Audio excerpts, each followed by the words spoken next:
Ukraine जंग में नया फ्रंट खुलने की आशंका बढ़ गई है। रूस ने बेलारूस में टैक्टिकल एटॉमिक मिसाइल तैनात करने की पूरी तैयारी कर ली है। रूस के 1.5 लाख सैनिक भी बेलारूस पहुंचने वाले हैं। बेलारूस में रूस की तैयारियां अब नाटो को टेंशन में डाल रही हैं। अब तक युद्ध विराम की बात हो रही थी, लेकिन अब अमेरिका को भी लगने लगा है कि युद्ध विराम मुश्किल है, इसीलिए ट्रंप भी हाथ पीछे खींच रहे हैं। यूक्रेन में घमासान और भीषण होने जा रहा है क्या, देखिए।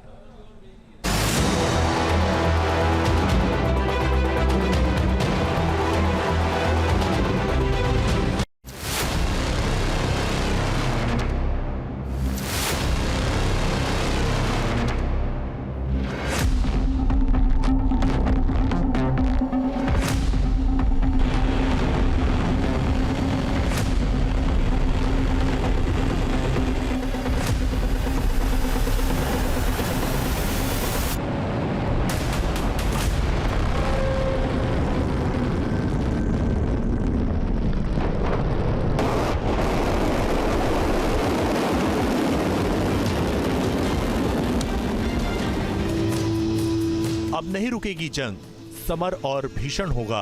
अब युद्ध महायुद्ध में तब्दील हो जाएगा। रूस और यूक्रेन के बीच जारी घमासान और भी ज्यादा गंभीर होने की आशंका गहरा रही है।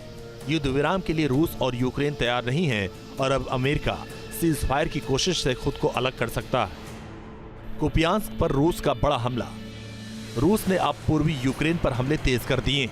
रूस की सेना मिसाइल और फाइटर जेट से पूर्वी यूक्रेन को तबाह कर रही है। यूक्रेन के कुपियांस्क शहर में रूस की सेना ने बड़ा हमला किया है। इस हमले में रूस ने बता दिया कि ज़ेलेंस्की के हथियार डालने तक रूस इस युद्ध को नहीं छोड़ेगा। कुपियांस्क में रूस ने इस्कंडर गाइडेड मिसाइलों से हमला किया। फैब 500 बमों का इस्तेमाल किया गया। रूस के इस बड़े हमले में 55 लोग जख्मी हुए हैं। कई इमारतें जमींदोज हो गई हैं। कुपियांस्क शहर यूक्रेन का सबसे बड़ा औद्योगिक केंद्र है और रूस की कोशिश खार्किव से कुपियांस्क तक कब्जा करने की है।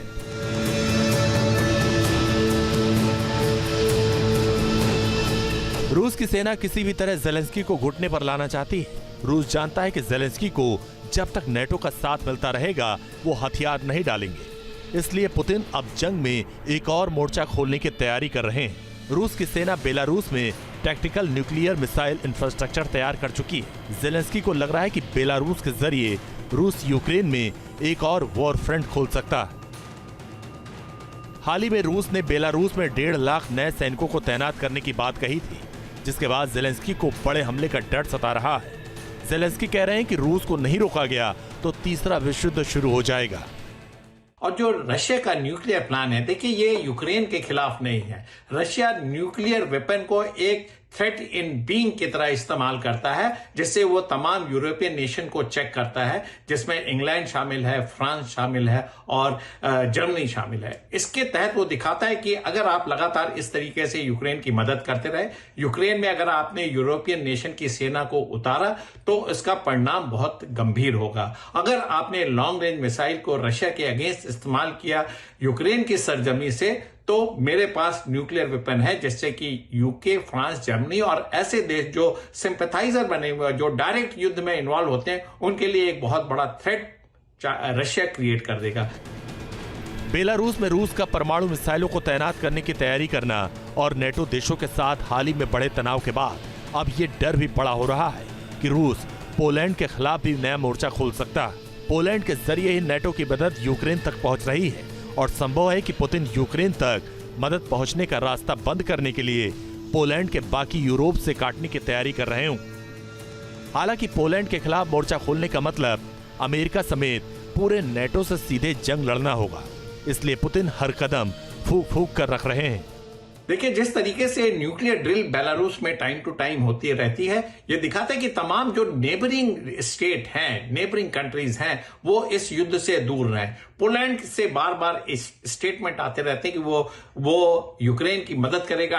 अपने सरजमी से वो ऐसे मिसाइल को लॉन्च करता है जिससे कि रशिया को बहुत बड़ा नुकसान हो सकता है। तो इन सारी चीजों को दूर करने के लिए एक तरीके का टैक्टिकल न्यूक्लियर वेपन को डिप्लॉयमेंट और लॉन्च करने का ड्रिल किया जाता है बेलारूस से। एक तरफ जंग और गहरी हो रही है तो दूसरी ओर युद्ध खत्म करने की कोशिशें भी बंद होती जा रही हैं। अमेरिका के विदेश मंत्री माइक रूबियो ने सीधे शब्दों में कह दिया है कि अब भी अगर दोनों देश जंग खत्म नहीं करते तो अमेरिका मध्यस्थता से पीछे हट जाएगा। फ्रांस में यूक्रेनी और यूरोप के दूसरे नेताओं से बातचीत के बाद रूबियो ने ये मैसेज सीधे शब्दों में दिया है। वहीं डोनाल्ड ट्रंप ने मेलोनी से मीटिंग के बाद ज़ेलेंस्की पर एक और तगड़ा हमला किया है। ट्रंप ने कहा है कि जंग चाहे जिसने शुरू की हो, लेकिन ज़ेलेंस्की ने समझदारी से काम नहीं लिया। यूक्रेन का 20% से ज्यादा इलाका रूस के कब्जे में है। रूस की सेना तेजी से आगे बढ़ रही है।